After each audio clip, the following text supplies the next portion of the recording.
This is the Jack Murphy Podcast. Here's your host, Jack Murphy. I want to start by the way, welcome to the Jack Murphy Podcast. I'm Jack Murphy, retired banker Daniel Wheeler from Appomattox, Virginia, and of course, the world-famous Netflix and other platforms actor Alpha Trevette joins us today on the Jack Murphy Podcast. I'm going to lay out a scenario for the two of you, and you tell me whether or not you think this story is true or not. Because I saw it yesterday before the podcast, but I wanted to look into it first.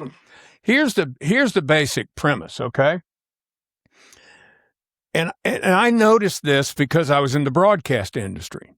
In about 1992, suddenly I worked at a station. We had this really stupid slogan called all the hits with none of the hard rock or rap, which really resonated at the time with a big group of adults because they hated rap and they hated hard rock, right? You know, we played Journey and, all kind of stuff. But I noticed in the early 90s that suddenly artists like Ja Rule came along. And I could not stand. You remember Ja Rule?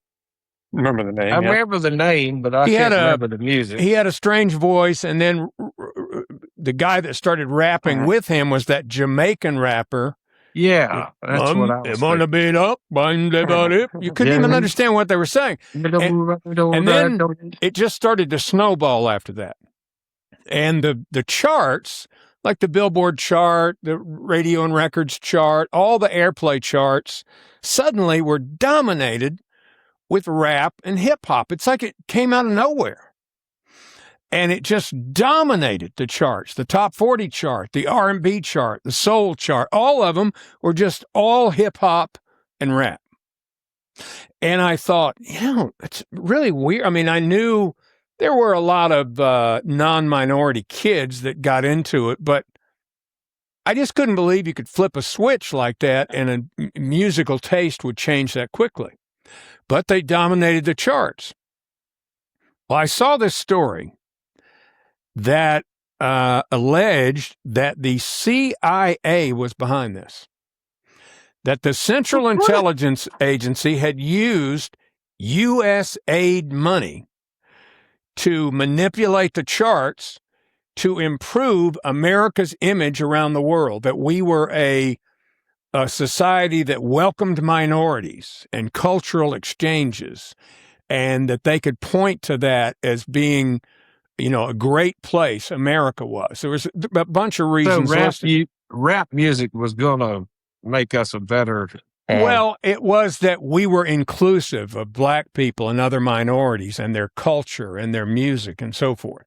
And that the CIA could use that, and they certainly couldn't go to Congress and get money to do that, so they were using USAID money. We read it, and I thought, that's very believable when I read the story. Now, Alpha, what do you think? You're a conspiracy theorist. What do you think?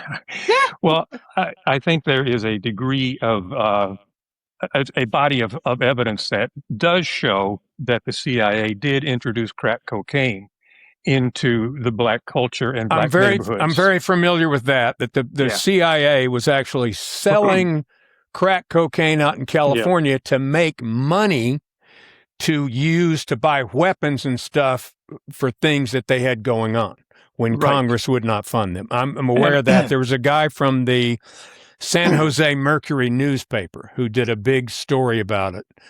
You can go online and look it up. I don't remember his name, but he worked for the San Jose Mercury newspaper in California, and he had tons of evidence about it. But what about this one? And there's some evidence that shows that the CIA, through the Department of Defense, did pay for artists like Ella Fitzgerald, Dizzy Gillespie, Louis Armstrong to travel around the world in order for them to get that message that you just mentioned. That was part of the story that I just was explaining to you. That was part of the evidence that was cited in it. That was the precursor to all of that. Right. And then the author of this article suggested that then USAID was used to advance hip hop and rap music and the gangster culture. Damn it, Alpha, you're sounding like a congressman or something. Just give me the answer. Do you believe in the conspiracy or not?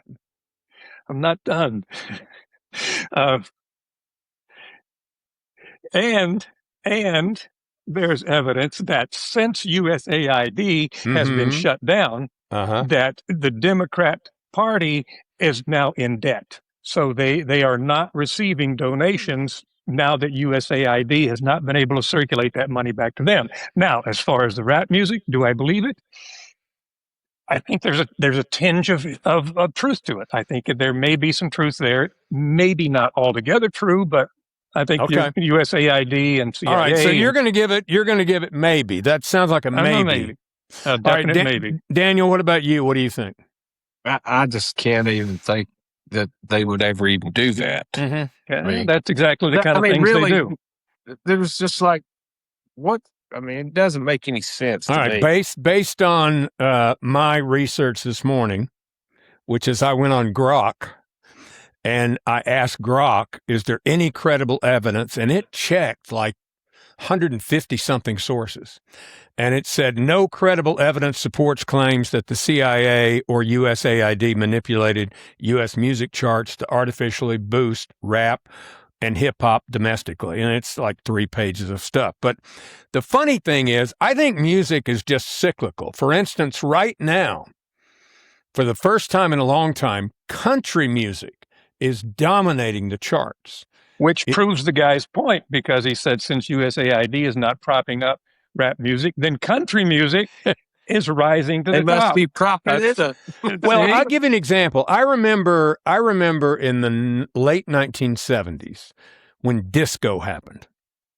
And look, that's all the record companies were interested in putting out for a variety of reasons. One, it was real cheap to make. You know, you could loop a beat and do a disco song, and they were doing those big 12-inch singles, and the clubs were full of disco dancers. And then there was just a Christmas, I think it was 1980 or 81, where they loaded up the record stores with all this disco music, and nobody bought crap. And in the couple of months after Christmas, every promotion person, every A&E person got fired. It was a bloodbath in the music industry, and disco died.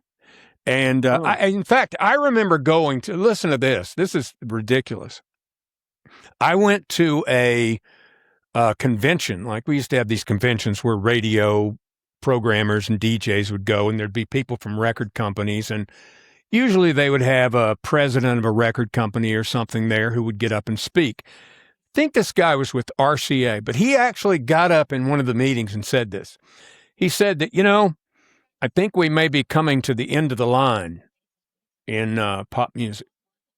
And everybody went, what do you mean? And he goes, I mean, there's only so many notes, and you can only arrange them a certain number of ways. And sooner or later, you're bound to run out of arrangements. And I think we're real near that now.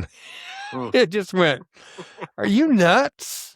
Well, see, 80, 81, I was listening to the Back in Black AC/DC album. Yeah. And Led Zeppelin, and that's what I was listening to. Yeah. So, I mean, well, there was a whole different thing going on in pop music. But anyway, that fad went away, and there were some other equally bad fads that thankfully didn't get as big as disco got. But, we got back to real songwriting shortly thereafter. And, things have been okay since then. But right now, for instance, the top 10 is Ella Langley, Morgan Wallen. That guy's just killing it. Taylor Swift, Ella Langley, and Morgan Wallen. Mm-hmm. Stella Lefty. Never heard of her. The song's called Boston. But it's all country right now. So it sounds like I would know a single song from any of them. I think Alpha is still a maybe on the CIA and USAID pushing rap music around the world and manipulating the charts. Still a maybe. Can't put anything past them. Well, that's true. You got to keep your eye on them all the time. Pop is is. Oh, what a relief it is. The Jack Murphy Podcast is not being brought to you by Alka-Seltzer, because Cousin Daniel works for free. Who needs a sponsor? All right, I have some sad news today, real quickly, that nobody cares about except for Alpha and I, but Big Ways Radio that you and I worked at, Right. the FM station, 95.1 at 400 Radio Road, which has been owned by Beasley Media for some time now. It's 95.1 the mix, or I don't listen to it, but anyway, Beasley sold it and another one of their stations here in Charlotte to K-Love yesterday. K-Love. You know, K-Love is the religious broadcaster that has stations in every market around the country. So 2 more stations gone. They're now K-Love. And I have no problem with them spreading the love of Jesus on the airways, but sad day that the Big Ways signal is gone. Big Ways, and then the station we work for, 95Q. WROQ. Big Waves and 95Q.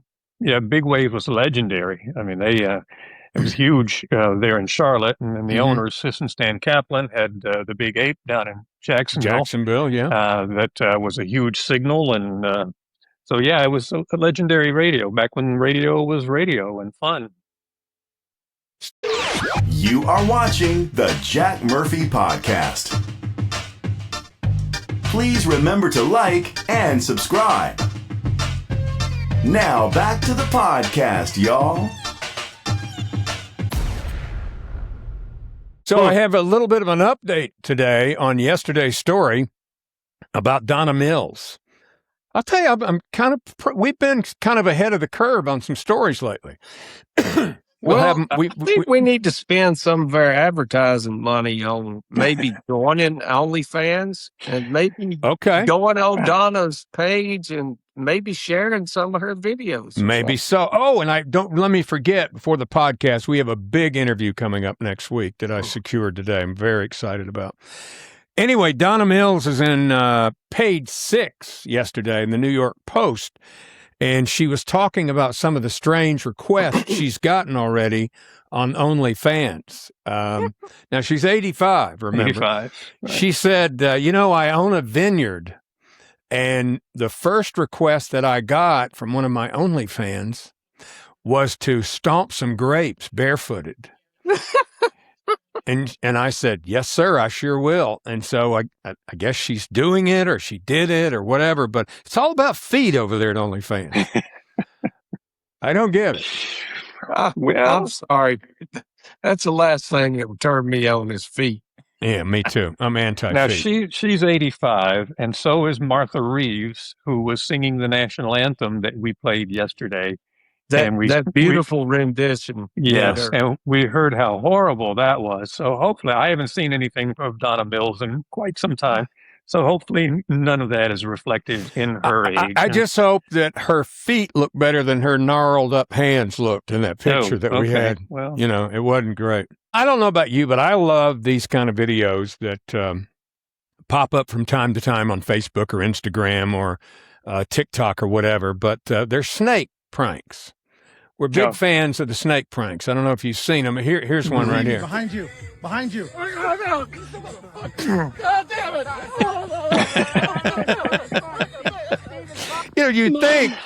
You'd think that, after a couple of seconds you'd catch on that it's not a real snake, but they don't seem. Yeah. They hook a wire to your coat or your pants or something.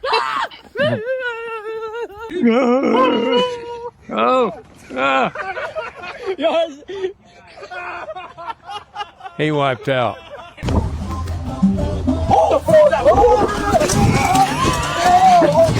That's the best one right there. That's the best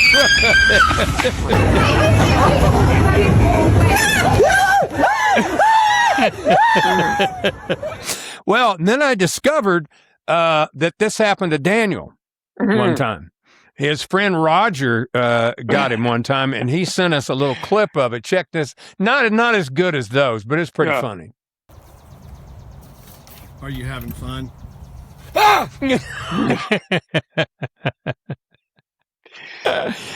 Daniel's very afraid of snakes and spiders. For those of you who don't know him, he's like a little girl around snakes and spiders. And we had this story last week of how Jeff Foxworthy was bitten by a copperhead. I wonder if he responded that way when he saw the copperhead. I don't know. He responded by getting a shovel and separating it into 3 separate pieces is what he did. Well, it was so funny because he caught me off guard so bad, and he's like, I just hit a shot and it wasn't that good of a shot. And he goes, "Are you having fun?" I walked around the cart and there it was. Oh shit! Now this, like a little girl. This next topic will not probably apply to Daniel because you can't hide money, Alpha. Yes, and over there at the Wheeler house, they phone in their. They use the app to buy groceries. Yeah, well, they order online, and then Daniel drives down in his new Toyota. What is that kind of Toyota you got? The Sequoia. The what? Sequoia. Sequoia. He gets in the Sequoia and cruises down to the local grocery store, and they bring the bags out to the car. So he doesn't have to deal with any of the stuff us normal people do. You know, the picking up the melons and trying to decide what's ripe, and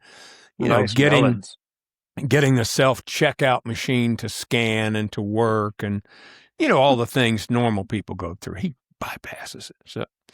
But they did a survey of things that bother boomers at the grocery store. Now, Alpha, you go to the grocery store, right? I do, yes. What bothers you at the grocery store? Somebody who's in a checkout line talking on the phone. That's a big one with me, too. Yeah. Particularly if I can hear the conversation there on speakerphone. That really bugs me. Yes. You don't need to be on speakerphone walking around the grocery store. No. Hang the hell up. I have to say this. Black fatigue item. Yeah. It's primarily the black folks that are talking on the speakerphone really super loud. And if I went outside, I could almost guarantee they're parked in the fire lane or the handicap parking spot. Absolutely. I'm just saying, I see it every day at the Harris Every Teeter. time I go over there. But what else bothers you? Well, back when I used to go in. Oh, this has probably been so long ago that. Oh, yeah. They probably didn't even have self-checkout. If someone was working, I was going to, hey, where's this? Where's that? Where can I find this? Where can I find that? Mm-hmm. Well, it used to be over there. Well, we moved it over here. Yeah. I mean, it's like, Alpha. So that's why I started doing what I do. Alpha, let me tell you something. I used to go on golf trips with Daniel and a bunch of his buddies from up in Virginia when they had the beach house, and we always went in the winter when no one wanted to rent the house. So they would let Daniel have a week, and we'd plan one of these trips. We'd go down like on Wednesday and, play golf Thursday, Friday, Saturday, maybe Sunday morning, and then everybody go home. And it was usually freezing cold, pouring down rain, or snowing, and ruin the trip. But we're down at Holden Beach, and there's one food line down there. And we're talking about some of these trips, we had like 16 people. Sometimes it'd be 10 or 12, but some they were big groups. But all these guys are pretty spoiled in that none of them really have done any shopping before, number one. Their wives do all the shopping, and not a lot of cooking. So we get through golf, we've been drinking beer all day and stuff. I'm tired. And they'll go, "What do y'all want to do for dinner tonight?" Let's go. So that one night we decided we're going to, after golf, and we're going to go to the food line and buy groceries. So there's like 16 guys that walk in the grocery store. You would have thought they were in China. They were like, Where's the stuff at? Where do you go for the hamburger meat and stuff? It's like they'd never been in a grocery store. It was the funniest thing I've ever. I mean, it's frustrating, but it was very funny. I'll tell you a big one with me at the grocery store. Like Daniel said, the employees don't know where anything is. Yeah. Once you've been into a particular supermarket a few times, you know where everything is. Yeah. You go in the Harris Teeter, the left side's going to be produce, behind that the deli, seafood, the meats, and then your milks in the back right corner. You know the layout of the store. But the employees, they don't know where a lot of stuff is. Now they have they'll get on the little phone and tap in the item to see if they even have it. Yeah. I got another one. Anybody who pushes a full cart into the 10 or less aisle. Okay. I'm not even sure they have the 10 or less aisle anymore at my store. At my store. Publix. They have 5 or 6. Yeah, they have it at Publix, but Harris Teeter doesn't have it anymore. They'll have 3 or 4 regular checkout lines, and now they have 2 different kinds of self-checkout. Mm-hmm. But I agree, people that abuse that. And I'll tell you another thing I hate about Harris Teeter. Their shopping cart, I think they buy the shopping carts used because they're in bad shape. Front wheels are going to just horrible. They'll lock up on you and start sliding. And Publix did this little experiment for a little while. They bought these things because they had a lot of homeless people around the store that were stealing the grocery carts. And I'm sure those things cost a few $100. Yeah. They started putting this wheel lock on the shopping cart. And the way it worked, it had a radio signal or something. And if you got 150 yards away from the store, the wheel would lock up. And you know what happened after that? The parking lot's full of Publix carts way down by the drugs. Yeah, because they locked up, so they just walk away from them. And then they got to come out. People still leave them just anywhere. Yeah, that's another one. Let me see. What else really? And I'll tell you the other thing. The scanning technology, it really sucks at Harris Teeter. It does. It sucks everywhere. Every time I scan it, it goes, help is on the way. And there's never help on the way. Yeah. There's never help on the way. You have to, I'm over there raising my hand. Hey. And I seem to always get the item with the screwed up scanner code on it, so it won't scan, and I have to call them. They have to go get another one. And you can always count that if the item is on sale, like if you go back there and it says, avocados, 3 for $5. If you get to the register, they're going to ring up $5 each. You two are starting to sound like Statler and Waldorf, the 2 old guys in the balcony in the Muppet Show. Yeah. But that they don't have the prices right. The scanner doesn't work very well. It's a and the other thing, 62 years old, you scan a 6-pack of beer, and you got to sit over there at Walmart and wait 15 minutes for them to come and check your ID. Yeah, I know. It's ridiculous. You would think they would have some sort of facial recognition that would go, this is an old guy. It's okay. Hey, can y'all take a picture of me that way? Every time I walk up there, you know who I am. Because I'm buying beer. When you go in there 5 times a day to buy beer, it gets a little old that you have to stop that many times, doesn't it? Yeah, when you're drinking one when you get to the counter. Yeah, exactly. Yeah. Now, I will do that. Did you open that? I will do that. I don't know if that's bad etiquette, but I do it. Like if I've just finished walking or working out and I go to the store and I'm really hungry, and, they'll have a big old basket of like roasted peanuts, 2 for $3. I'll buy 2 of them. I pop them open and start eating them while I'm going down the aisle. Don't tell me you're the over sampler. No, well, I'm not sampling. I'm buying it, but I'm going through the store eating the peanuts. Is what I'm saying. He's grazing. I'm grazing. I'm hungry. I plead the fifth. I plead the fifth. 5, 1, 2, 3, 4, 5. Anything you say, 5. Go ahead, ask me a question. Did you?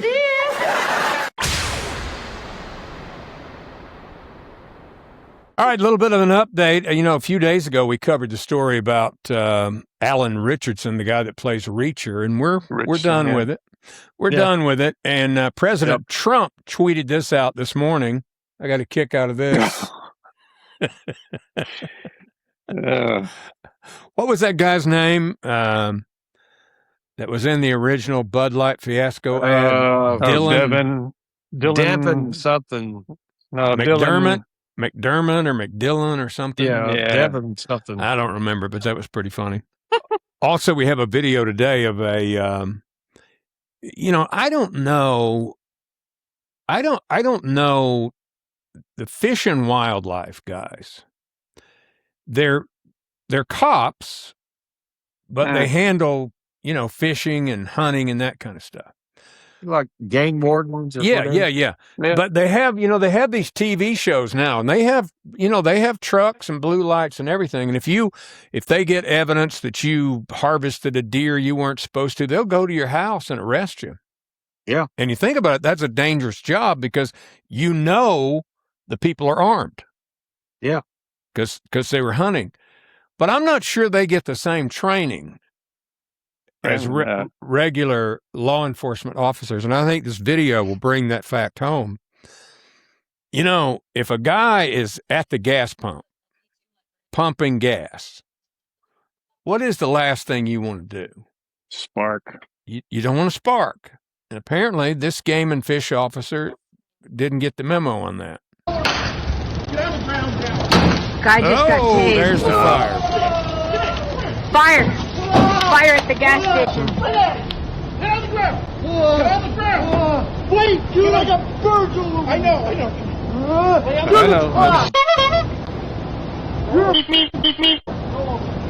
It's on fire! You guys need to move back! Did he shoot him? He tased him. Yeah. Oh. He tased him, and the taser, I guess, sparked, and the gas vapor went off. I was lucky the guy didn't die, but... Yeah, he got first and second degree burns, and I'm guessing he caught too many brim over there. Yeah, and that was basically it because he chased him away from the park into the gas station, and so I'm guessing the next guy's never going to have to work the rest of his life. I mean, it's just crazy. Why not just throw a cigarette at him or something while he's pumping the gas? But although I saw the other day this woman that had burns on her, and she was explaining how it happened. I forgot where I saw it, somewhere on the internet. She was pumping gas, and she got in the car because it was cold, and she got out. It was in the wintertime, and she touched the handle. Static electricity sparked, and the vapor went off, and she got third-degree burns.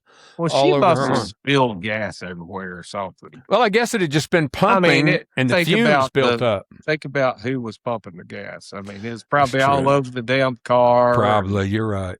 In the floor, on the ground, all over the wheels. Her shoe was full of gas. Everything else. Put some in her pocket. I'm sorry I even brought it up. I'm sorry. I shouldn't even brought it up. I should have thought ahead. Yeah.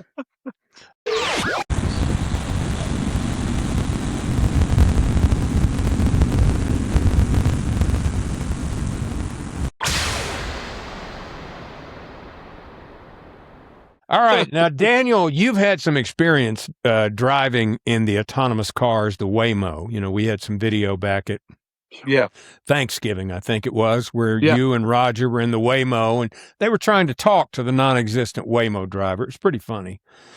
But, if you read about what the vision of Elon Musk and other people are for these autonomous cars, it's that. And at first, I didn't like it.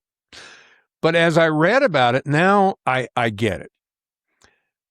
There's a whole bunch of reasons why it's a good thing. One, environmentally, it's better. Less cars on the road, less wear and tear on the road, less demand on resources. That's one. Number two, less cars are needed, so less resources going into cars, less fuel needed. But the really big thing is the safety issue. Autonomous cars, once they get it figured out, I forgot what the exact number is, but it's expected to be some ridiculous amount safer than people driving, like 30% safer. But there's just a whole list of reasons why autonomous cars make sense. When I go visit my cousin down in Florida, that's all we do is, use not Lyft or Uber or Waymo or whatever. And it's so convenient. It's so cheap. It's so easy. It's not expensive. No. And then they say that once it's adapted, it'll be much cheaper than actually owning a car and paying the insurance on it and the maintenance on it, and the payments. That's why most people in these big cities do not even own a car. Right. Well, that's the goal, is to have you dependent on someone else. So you don't own a car. You don't have your own autonomy. So I can say, well, I'm gonna go away for the weekend and just take your car and go. Or something happens at home and you've got to run home in case of an emergency. So you give up a lot of personal freedom in order to have that. You can, but you don't have to give up your car. Yeah. You don't have to give up car. There's no law that says you have to give up your car. But I'll tell you what, and I hadn't thought about this, but there's a big lobby going on. I think it's inevitable. I don't think you can stop it. But there's a big lobby going on in Congress and in Washington against autonomous cars. Who do you think's doing it? If you had to guess, who do you think's doing it? You mean which side? A specific group is lobbying Congress very hard to try to stop or slow down autonomous cars. I don't know. All right, watch this. Auto industry. Trial lawyers are lobbying against self-driving cars because they're too safe. They need people to be killed and injured so they can have material for lawsuits. Just sit down that one for a minute, right? Insane. 6.2 million motor vehicle crashes per year, 17,000 a day. 2.4 million people are injured annually, and there are 40,000 traffic deaths per year. I wouldn't be surprised if the local TV stations and the companies that own them are against it too, because about 50% of their advertising revenue comes from these accident attorneys that advertise on TV. Been in an accident. Chasers. Call the heavy hitters. Call Morgan and Morgan. So I believe that. I get that. Just ambulance chasers. Well, you want more conspiracy? Yeah, come on, give it to me. Okay, that's all part of the scheme to provide to create what they call 15-minute cities. In other words, they want to create a city in which everything you need is within 15 minutes away. So that way you don't have to have your own car. You have to rely on some sort of public transportation. And that way you have to get permission to go outside the limits of your 15-minute city.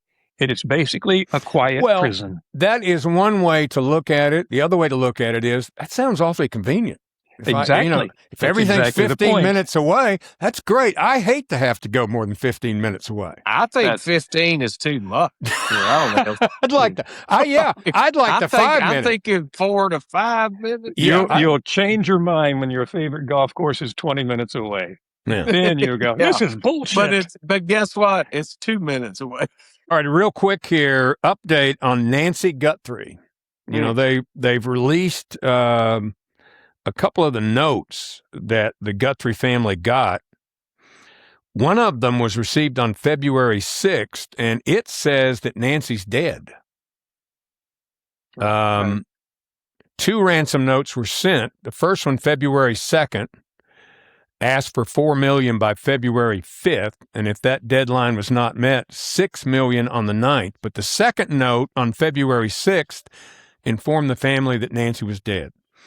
It said, quote, "We did not fully grasp the seriousness of her physical condition. We never intended to hurt her. It was not our intention. She perished shortly after she was taken. We believe it was heart-related. She's buried in nature now. Nothing you could have done could have changed the outcome. We want your family to know this and hope you can all find peace. We're truly sorry." Yeah, they said that was some kind of AI written Really? response. Yeah. Well, there was an investigator. I heard that. There was an investigator who also investigated the who was the Unabomber and his writings, and they said there seemed to be some similar type of threads running through those ransom notes as they found in the Unabomber's writings and letters. They think the Unabomber may have gotten out and done it? Yeah, no, they said there seemed to be the same type of threads that made it so that the one person submitted all those those letters. Now, the Pima County Sheriff's Department, the FBI is now trying to lay the blame on lack of progress investigation on that sheriff's department. Mm-hmm. And there was some big scandal at that sheriff's department within the last week or so. Somebody suing the sheriff's department for, I know what it was. Some young guy got doxxed, which is where somebody calls 911 and says something horrible's going on at your house and it's really not. Mm-hmm. And all these emergency people show up. Anyway, the sheriff's department shot this guy and he's paralyzed from the waist down now. So he was swatted. And he's swatted, not doxxed. Yeah, swatted. And he's suing the sheriff's department. Pretty crazy. Mm. What was that comedian he was talking about?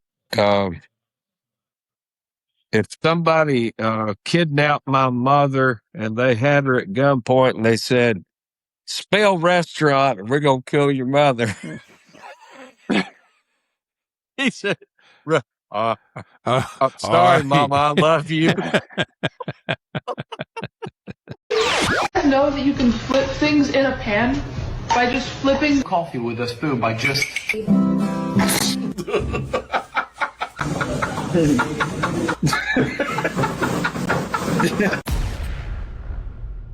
This may explain a lot. We all remember the Seinfeld episode where George went swimming and then he was with that girl and he said, it's the cold water. Shrinkage. It's the cold water.